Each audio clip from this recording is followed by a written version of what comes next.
It's Tuesday and it's time for Falcon Focus.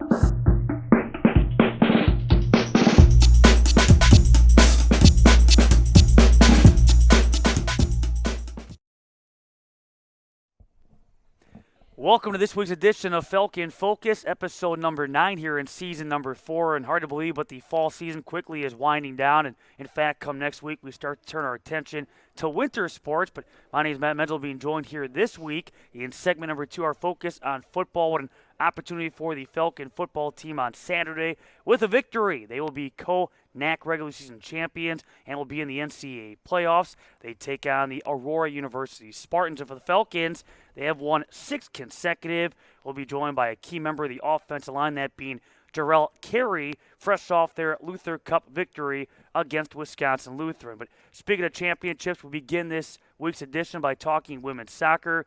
NAC tournament champions headed back to the NCAA tournament for the third time in program history, first time since 2019, and happy to be joined by assistant coach Hannah Call. Let's start by just recapping the NAC tournament run, and it all started with a quarterfinal against the Edgewood College Eagles.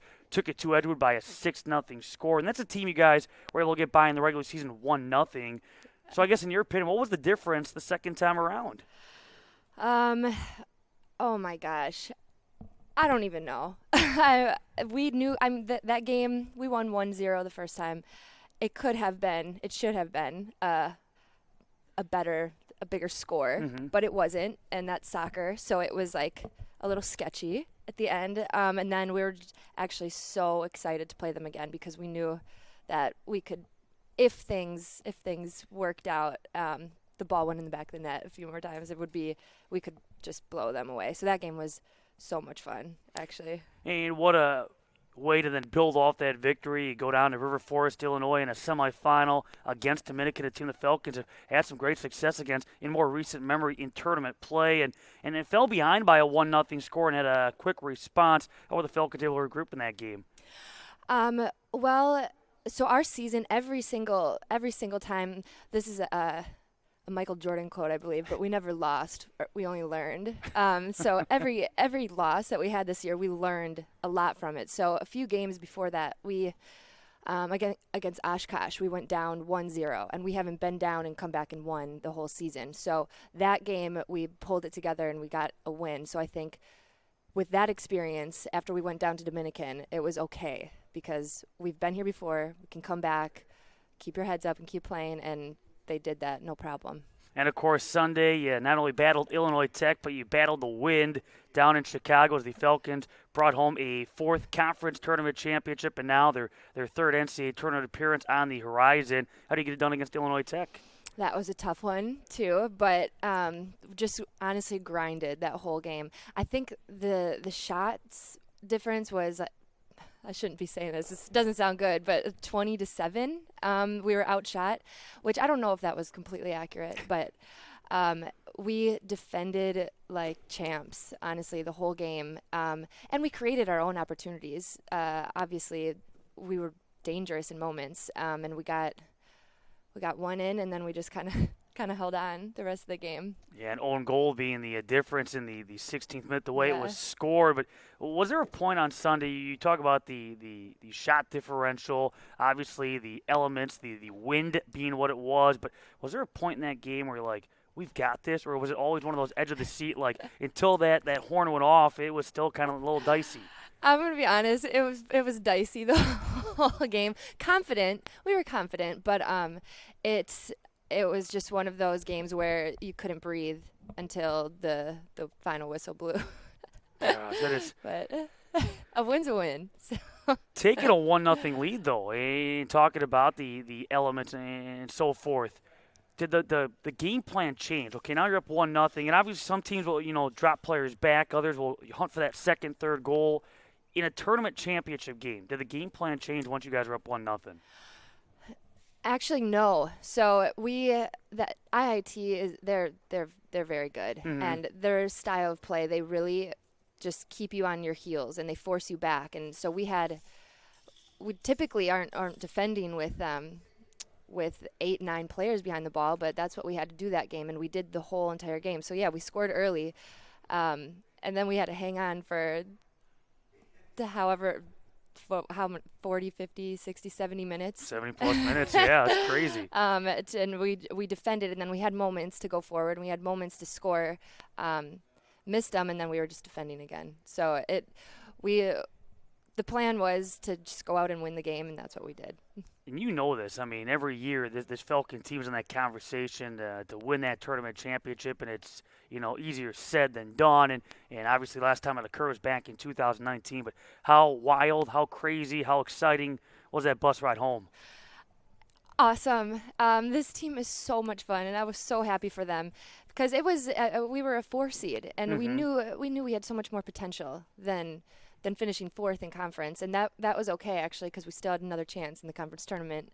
And they're just winners, honestly. So the bus ride home was just so much energy, and so much excitement moving forward. So I'm so happy for the players. And this may be difficult to answer. There's some familiar faces from that of 2019 and some players that are still on this team that were part of that team. But maybe how does this team or this tournament championship, this run, compare or differ from that squad?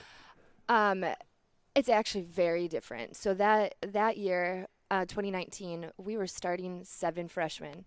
And as a freshman, you don't really know how hard it is to get to the tournament and what it actually means to get to the NCAA tournament. So when we got there, it was like, we did it. We're here. And instead of, okay, now we're here to win. So come full circle, those freshmen are now seniors. So they're looking at it with, there's no more time. We're here to win now. This is our last shot at it. So the mentality is extremely different. I was going to ask you that. In fact, that was my next question on my sheet was, with the senior class, you seeing that? It's starting to sink in for them that this is it? Yes. And for players like Caroline Hogland, she doesn't know when she'll be back in the country. So this is it. This is our last her last go with Concordia. And they're going to make it last as long as possible. So right now the Falcons sit with 17 victories, 3 defeats, and a couple of times after finishing 9-2-1 in conference play. To date, how would you summarize this season? Honestly, every single game we have learned so much. We have gotten so much better every single game. So we started off solid, okay, but as coaching staff, we knew we were barely scratching the surface of what we're able to do, and I guess you could say we're now on our conference tournament, we just finally started to peak. We finally started to play how we knew we could play. So it's been a journey, and we've come so far as a team. Every single game, we have learned so much.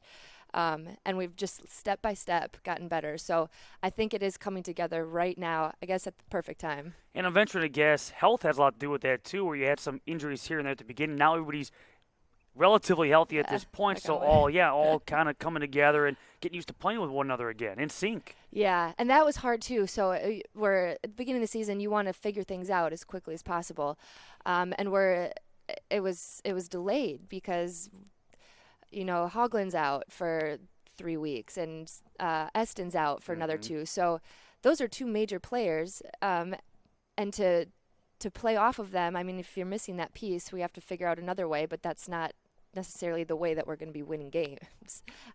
We did, but so it takes a while we had to just be patient and just get through game by game. And those are 2 leading goal scorers, and so other players had to step up, and they did that.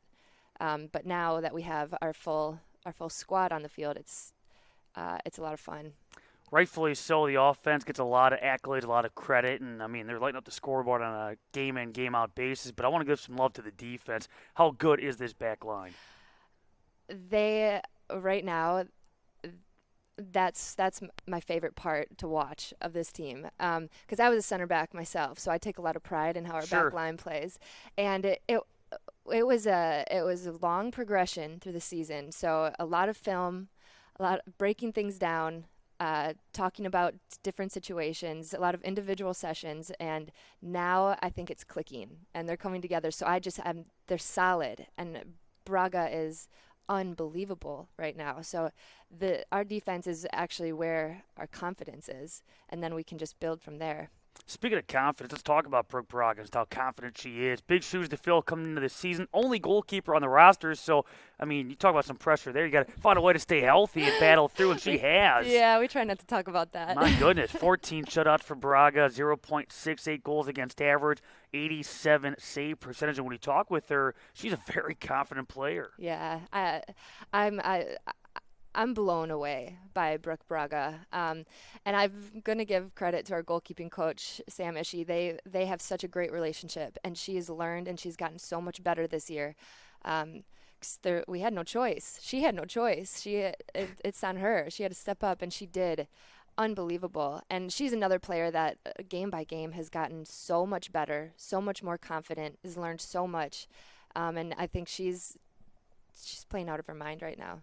When we talk about the offense, obviously Caroline Hoagland, Selena Eston, Isabel Downs, the first three names that come to mind. But how about players like a Sabrina Moore, Jordan Lafferty, Maya Bell, Isabella Rapp, and we can go on and on and on and on and on. Right. All these other complementary players, if that's even the right term to use, that have done so much. You know, it takes some of the pressure off those big three, if you will. But they've done so much to help this team win. And that's what makes a great team, is that we don't have to rely on Hoagland to score a goal. Like if she's not scoring a goal, it's not the end of the world, because we have players that they are they're great at their role. Bella is great at her role. She plays in every single position in the game, during the game, thrown around the field and doesn't skip a beat. Sabrina, she's great at her job, and it's so effective, and we need that because it takes a lot of the pressure off of our goal scorers. So when those things aren't clicking, the rest of the team doesn't panic. They just do their job, and that's how we keep winning. Well, yesterday was learning that the Falcons are headed to La Crosse. That coming up on Friday to take on a team they know a little bit about from playing them in the regular season last year, that being Illinois Wesleyan. Before we talk about just the NCAA tournament and what that all entails, how key do you think it is having some players, like you mentioned, they were freshmen in 2019, but they've experienced the NCAA tournament before? That I think they're the reason why we are we're things are coming together at the end. It could have fallen apart when we lost to MSOE 4-1, but these players, they know what they're capable of. They know how a team is supposed to come together, a team is supposed to win, how you have to just keep moving forward. And going into a tournament with 4 seed, we had to play 3 games, 2 on the road, and it was no problem. So I think because of their experience and their determination, knowing that it's now or never, it gives me confidence going in these games, because we have those players that they're just winners.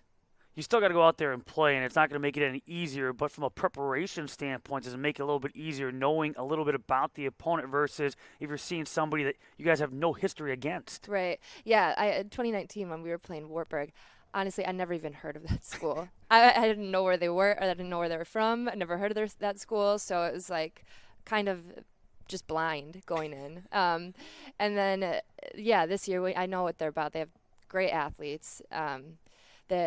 A new coach this year from last year, so there's that. But it helps picturing the game. I can picture our team playing against them, and I think our players can too, because they were there last year and it was a close overtime game.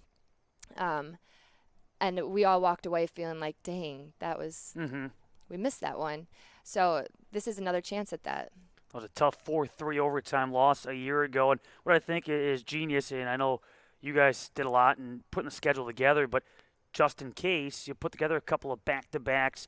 Should you win on Friday, that quick turnaround. Right. And that could be key, just having the players with that mindset of that quick turnaround and then having to, build off what hopefully will be a win on Friday. Right. That's why Ryan does that. It's smart. It's tough at the time because it's early in the season. I'm like, we're not fit enough for this. This is killing us. But our players have been through it. And again, like I said earlier, we've just learned so much throughout the year. So that was important to go through and experience. Even though we lost the next game, team was dead. Now we're more fit, and they know what it feels like to get up and have a big game the next day.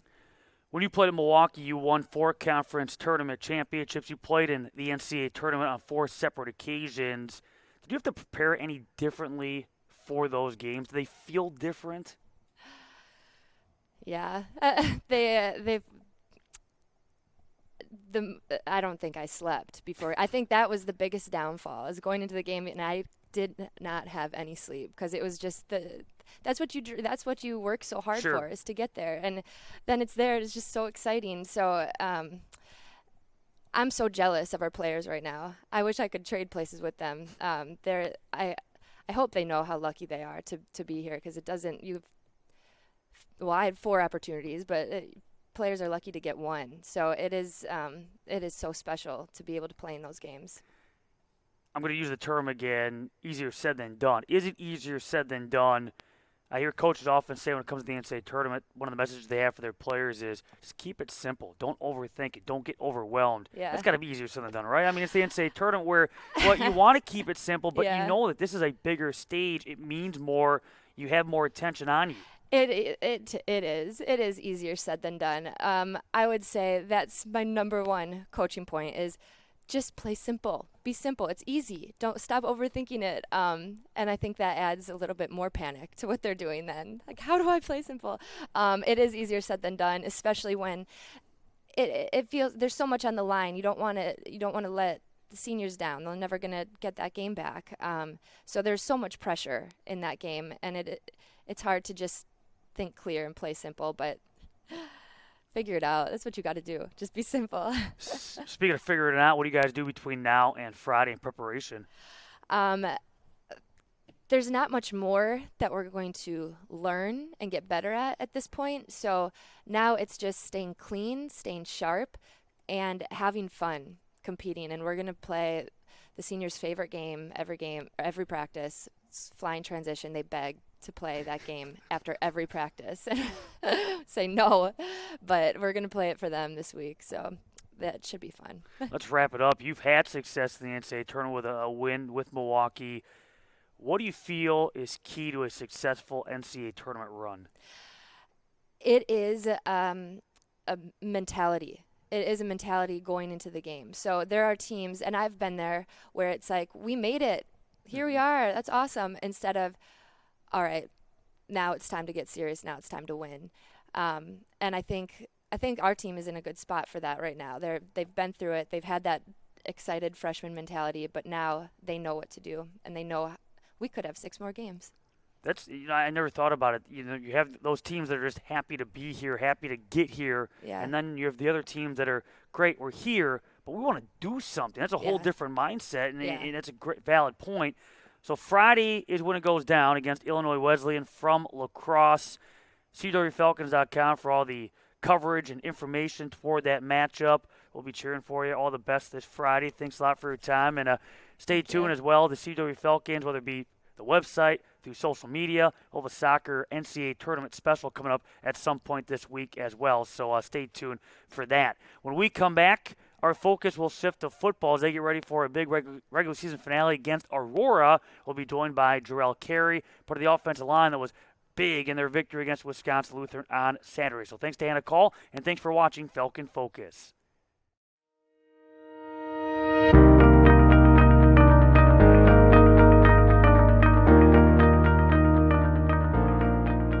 Since 1978, Lutheran Church Extension Fund has had the humble privilege of supporting the Lutheran Church Missouri Synod in fulfilling its mission of sharing the gospel. Thanks to our faithful investors, we provided thousands of church workers, congregations, schools, and organizations with the resources they need to reach more people with the saving name of Christ. It's what we do. Because our greatest joy comes from seeing LCMS Ministries and her workers thrive, we will continue to make precious resources available, both today and far into the future. It's our promise to you. We are Lutheran Church Extension Fund. We are Lutheran Church Extension Fund. We are Lutheran Church Extension Fund. We want to be part of your great and exciting work.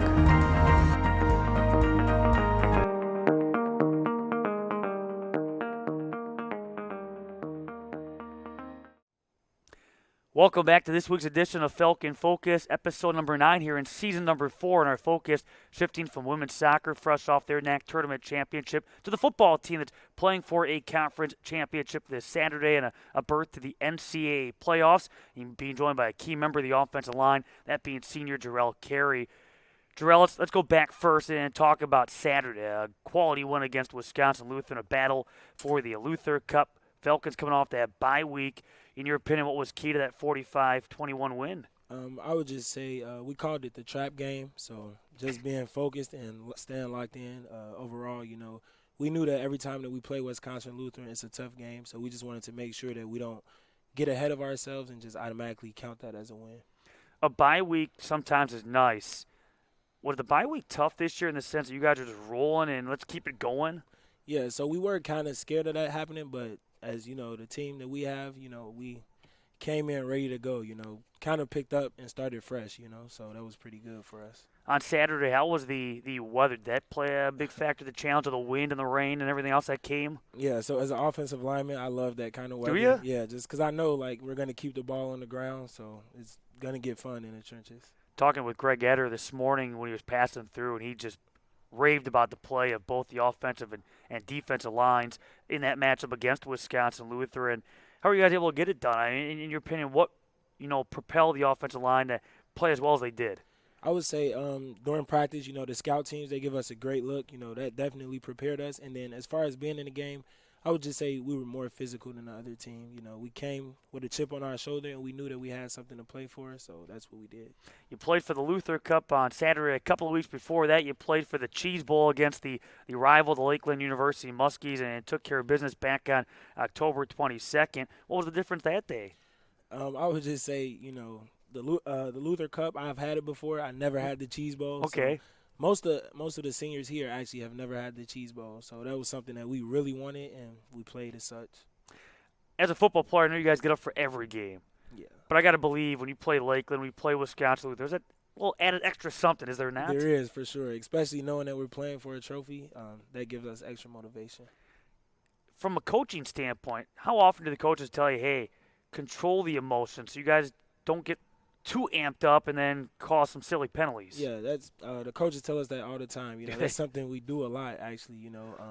In the game, you get caught in the heat of the moment and you start, playing with emotions or thinking with your emotions, and sometimes that can be dangerous on the field. So we just make sure that we stay calm and composed. This team is absolutely fun to watch, and if you haven't seen them, where have you been? I mean, what a fall season it has been for Falcon football. They came in predicted 5th out of 9. Throw those predictions out the window. Again, this team has a chance to win a share of the regular season conference championship. If you get the win, they get the number 1 seed and move on to the NCAA playoffs. How is this team able to put it all together in what is an 8-1 season? Yes, sir. We just came together as a team. We tell each other every day, remind each other, one game at a time. We don't like to look ahead. We just make sure in practice, I would say that's where our games are really won at. We give it all every practice. And our practice is probably harder than our games, which prepares us for our games. Sometimes they say a loss can be a good thing. And I know there were some injuries and the team ended up losing at Benedictine. Was that kind of a wake-up call? Like, hey, that's not Falcon football. Like, we're better than this. For sure. When we took that loss, something didn't feel right in me and the team as a whole, I would say. We kind of went into that game, thinking we had it. That's something that I don't want to ever happen again. And that was definitely a wake-up call and definitely served as motivation for us for the rest of the season. How about for you so far? What has been the highlight of this season? I would just say being able to bond with my brothers on the field every day in the game, practices, regardless of what it is, and just building relationships with incoming freshmen, people that I've never met before. How about for you personally? How do you feel you've been playing this season? Personally, I feel like I played well. I would like to continue to play well, and as a group, the whole offensive line, I feel, has played well. I was going to ask you about the offensive line if you want to expand on that a little bit more. This is a Falcon offense that right now is averaging about 374 offensive yards a game, nearly 170 yards on the ground. The offensive line plays a big role in that. So your thoughts on the offensive line play? Yeah, so we are kind of old on the offensive line. We have Drew Mickelson, our left tackle, and then our right tackle we have Tyler Prouty, and then our left guard was Ryan Cass. He suffered from injury, so he won't be with us. But I would say Andrew Elmhurst and Tavon Pratt have definitely stepped up. They've I didn't expect them to have a good season, and they definitely showed me something and showed the rest of the team something.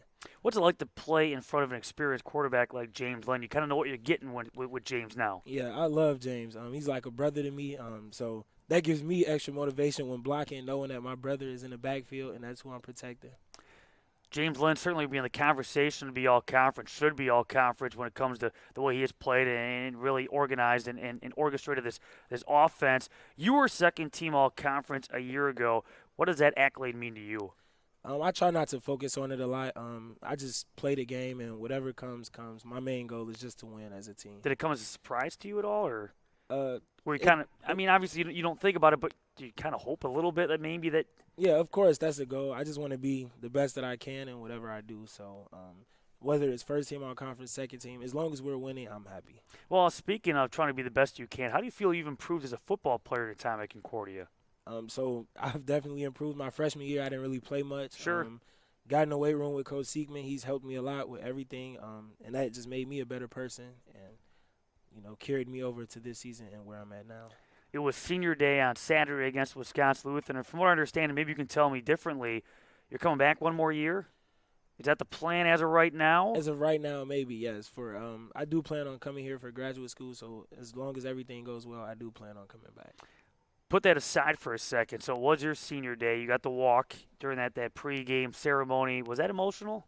Yeah, for sure. Just knowing like that could be possibly my last game on the field. And just looking back, my offensive line coach told me, like the 4 years go by fast. I remember him saying that when I was a freshman, and now looking back at it, like, yeah, I'm a senior, and that was my last game on the home field. I asked you earlier about what's the highlights so far from this season. How about just overall in your time with Concordia? What memories jump out? I would just say Coach Fictum in general. He has definitely been, like, influential in my life and everyone's life, and not only on the field, just in my life in general, and he literally plays a father figure role for me, so that's something that I will definitely remember. Well, speaking of memories, how did you end up at Concordia in the first place? Okay, so I did have an older brother that went here, and I'm not sure if you know, but I wrestle as well, and Concordia allowed me to do wrestling and football, so that was my main reason for attending here. I was going to bring up wrestling, and we'll go that route now. Does this time of year start to get a little more difficult? You start to see that overlap a little bit? I just kind of take it one sport at a time. Okay. So once football is over, then I'll shift gears over to wrestling. Is it kind of like riding a bike when you go from one sport to the next, or does it take a little bit of time to get back into the wrestling mindset? So for wrestling, it takes a bit of time for me just because I'm not as experienced as I am with football. When did you start playing football? Started playing football when I was 7 years old. Were you always offensive line, or did you kind of move around and then did you eventually find a home? So I was always offensive line and defensive line, and then towards high school, that's when I became primary offensive line. How about wrestling? When did you start wrestling? I started wrestling my junior year of high school. Junior year of high school? Yes, sir. And it just kind of caught on? You're like, hey, I like this? Yeah, so my high school coaches would tell me, like, if you really want to be better at football, wrestling will help. So I did play basketball, so I dropped the basketball and went to wrestling. And that was probably one of the better decisions I could have made because wrestling, the hand fighting and everything that comes with it definitely translates over to the football field. How long did you play basketball for? Freshman year of high school and sophomore year of high school. And then ever since I was a child. So then at some point you're like, hey, if I can find a way to wrestle and play football, I want to go to that school? Yes, sir. And it's all worked out. Yes, has it been tough at all juggling the two? I would say mainly so in the COVID season, that's when it became difficult. But as of now, it's been pretty smooth. With wrestling on the horizon, I know right now your focus is football, and you have at least two more games perhaps coming the Falcon direction, whether it be, playing the NCAA playoffs or that bowl game. That's a possibility as well based on what happens here this weekend. But when you get to that wrestling mindset, what goals do you have for the wrestling season? Just, again, leave it all out there, win as many matches as I can, and I came off of a mediocre season last year, so I just hope to improve from what I did last year. I have to ask you because you're from Chicago. Growing up as a football fan, I'm sure, favorite NFL football team? Chicago Bears. You're going to say the Bears. I'm going to say the Bears, yes, sir. Has it been tough cheering for the Bears growing up a little bit? Yeah, it has been. But, ride or die, I'm a Chicago Bears fan. Does it ever get tough up here? Always. Always around Pack. Now you might have some bragging rights this year. You might get them the second time. It's always tough up here. My teammates, coaches, even professors. But yes. I love it. So. Do you have a favorite player? Do you have a favorite player? Right now, David Montgomery. Okay, very nice. Yeah. For the Falcons, trying to win an ACC championship first time since 2013, and this is a team that again, looking to beat Aurora. Last time they knocked off the Spartans, the last time they went down to Aurora back in 2018. Before we talk about that game, for you as a senior, what is your major here at Concordia? What do you hope to do with that major one day? Yeah, so my major right now is psychology with a minor in justice and public policy. So my first goal is to be a criminal psychologist, and then I do have a backup plan. I want to be a high school counselor and also a head football coach. How did that come about, just that those interests? Yeah, I've always been interested in psychology, and then I see a lot of young men like myself, who don't have resources to counseling or mental health resources. So I just feel like me being able to give back is the least I could do, for those young men. You talk about one of your coaches. Overall, who have been some of the people in your life that have been very motivational? I would say definitely my mother. She's always been there for me, influenced me, and definitely pushed me to always be the best of myself. Is there one piece of advice you've ever been given that's kind of stuck with you throughout your life? Yeah, my grandmother tells me all the time, regardless of what I'm doing, football, basketball, school, be all you can be. So that's awesome. Whatever I do, I just make sure I be all I can be. When you look at this upcoming Saturday, do you approach it as it's just another game and go out there and, again, play your best and see what happens? Do you realize it's a little bit more meaningful, that there's more at stake? Right. So I do realize that there's more at stake, but again, I'm just going to use that quote, be all you can be. Go out there, give it my all, and I'll let the scoreboard take care of itself. And again, Aurora, the matchup that will be on the road to wrap up the regular season with a chance to go to the NCAA playoffs. When you look at this whole season, and again, it's been a magical run so far for the Falcons, how special has it been for you to be a part of something like this where, again, it's kind of been building, but now you guys have been able to find all that hard work, and it's starting to pay off. Yeah, it's been enjoyable for me. I didn't expect this. Like I said, I just be all I can be. So take it one day at a time. I didn't see this coming in fall camp. I didn't see none of it coming, but hard work does pay off, and it's actually great seeing that it does pay off. Well, it's funny you bring up, in fall camp. I want to go back a couple of years, and you guys had that unique spring season. Mm-hmm. It was regular season games, but in the springtime, has it been nice to kind of get back into that routine these last now couple of years where you have a true fall season, you have training camp in the spring, back to a true fall season? Does that help? Yeah, so it helps a lot. Fall camp is definitely where we see a lot of progression. I would say that's where the relationships are built at. You kind of find out what kind of team you're going to be, get to know the freshmen and see what type of skills everyone have. So, how would you describe this team? Is it pretty experienced? I mean, obviously now at this point, this far into the season, it's an experienced bunch. But coming in, did you think it was an experienced bunch? Was it a younger team? Yeah, so we knew we were experienced, but we didn't know how the pieces would fall in. And I would say it's been great finding out how they did fall in. 8 victories, 1 defeat, winners of 6 consecutive. Jarrell, all the best coming up on Saturday at Aurora. We'll be cheering for you and rooting for you not only in football but also on the wrestling mats. And again, Falcons at Aurora. Stay tuned to CUWFalcons.com for more information. Win or lose, more football should be the following week for the Falcon football team. You can find out all about that and more coming up at CUWFalcons.com. We also invite you to look for a special women's soccer edition coming up as they prepare for the NCAA tournament. We'll talk women's soccer some more as we go along here this week in preparation for their NCAA tournament matchup on Friday against Illinois Wesleyan from UW La Crosse. Thanks to both of our guests, and thank you for watching this week's edition of Falcon Focus.